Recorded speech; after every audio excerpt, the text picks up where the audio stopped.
जय शनिदेव पूज्य भैया जी। जय शनिदेव पुत्री। एक बार फिर आपका स्वागत करते हैं एक नई पॉडकास्ट में। आइए सवालों का सिलसिला पूज्य मनु भैया जी के साथ शुरू करते हैं। पूज्य भैया जी, सवाल तो बहुत हैं, लेकिन सबसे पहले मैं आपसे ये पूछना चाहती हूँ कि जो हमारा ऑरा होता है उसको क्लीन कैसे किया जा सकता है, और मतलब ऐसा क्या करें जो वो जल्दी गंदा ना हो।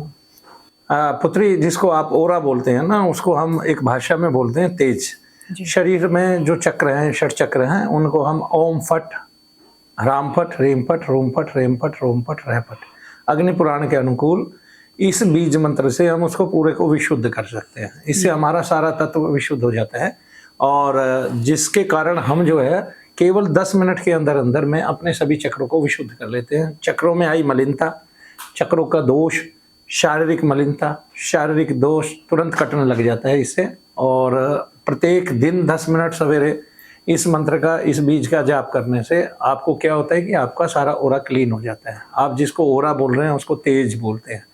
तो आत्मा का जो आवरण है, जो मलिन हो चुका है, जहाँ पर वायु कुपित है, कुपित वायु है, मलिन वायु है ना, और दुर्गंधित वायु जहाँ पर है, जहाँ पर कलंकित वायु है, उस वायु को क्लीन करने के लिए ओम फट, राम फट, रीम फट, रोम फट, रेम फट, रोम फट, रह फट, इसका 10 मिनट तक जोर से उच्चारण करते हुए जाप करें, जिससे तन्मय होकर जाप करें, जिससे आपके सभी दोष, ये वाचिक जप करना है जोर से बोल के, जिससे आपके सभी दोष जो है वो तुरंत नष्ट हो जाएंगे। इसके पीछे एक मैं फिर उदाहरण बताता हूँ। जो वाचिक जप होता है ये मारण, उच्चाटन और विद्वेषण के लिए होता है। जो उपांशु जप होता है ये पुष्टिदायक होता है, और जो मानसिक जप होता है ये सिद्धि प्रदायक होता है।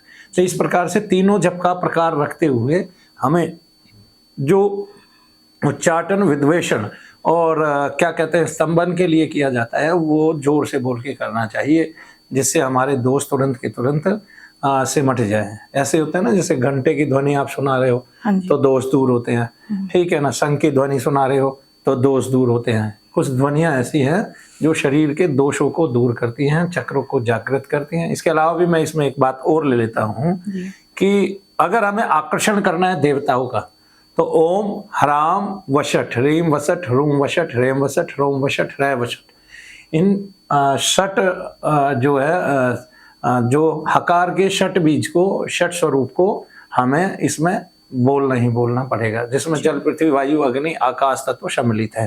राम वायु, आ का जो मात्रा है, रीम अग्नि जो ई की मात्रा है, रोम क्या पृथ्वी। इस प्रकार से रोम जल, और फिर रह, फिर आकाश। इस तरह से जल, पृथ्वी, वायु, अग्नि, आकाश के साथ ये छठ बीज का हमें जाप करना ही करना पड़ेगा। जय शनिदेव। इससे ओरा भी क्लीन होगा और देवता भी आपके आकर्षण में आएंगे। आप जो भी मंत्र जाप करेंगे उससे देवताओं का आकर्षण होगा, उनकी शक्तियां आपके निकट आएंगी, आपको अभय प्रदान करेंगी। जय शनिदेव।